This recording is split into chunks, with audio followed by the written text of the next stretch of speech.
കോട്ടയം ജില്ലയിലും ശക്തമായ മഴ തുടരുകയാണ്. വ്യാപക നാശനഷ്ടമാണ് ജില്ലയിൽ റിപ്പോർട്ട് ചെയ്യുന്നത്.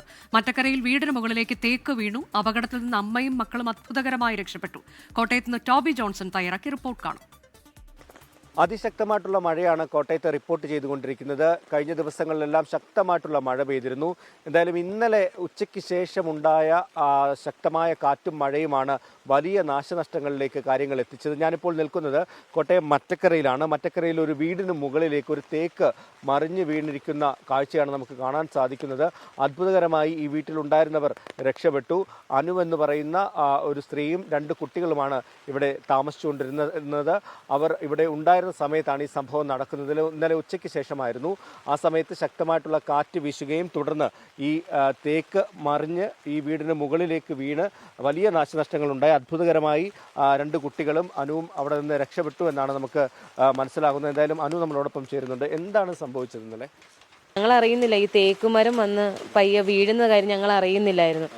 അത് വീണ് ഈ മേൽക്കൂര താഴെ വീഴുമ്പോഴാണ് ഞങ്ങൾ വീട് ഇടിഞ്ഞു പോരുവാന്നുള്ള കാര്യം ഞങ്ങൾ അറിയുന്നത്. ഞങ്ങൾ ഓടി, എൻ്റെ കുഞ്ഞിൻ്റെ തല ചകലൊന്നും മുറിഞ്ഞായിരുന്നു.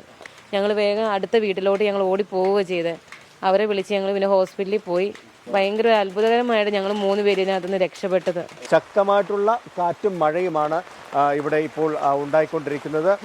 കഴിഞ്ഞ ദിവസങ്ങളിൽ നമ്മൾ കണ്ടതാണ് വലിയ നാശനഷ്ടം കോട്ടയം ജില്ലയുടെ വിവിധ മേഖലകളിൽ ഉണ്ടായിരുന്നു.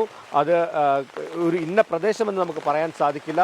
വൈക്കം, തലയോലപ്പറമ്പ്, കടുത്തുരുത്തി, അതുപോലെ തന്നെ കോട്ടയം, മുണ്ടക്കയം തുടങ്ങിയ പ്രദേശങ്ങളിലെല്ലാം തന്നെ നമുക്കിപ്പോൾ ദൃശ്യങ്ങളിൽ തന്നെ കാണാൻ സാധിക്കും. ശക്തമായിട്ടുള്ള കാറ്റും മഴയുമാണ് ഈ പ്രദേശങ്ങളിലെല്ലാം ഉള്ളത്.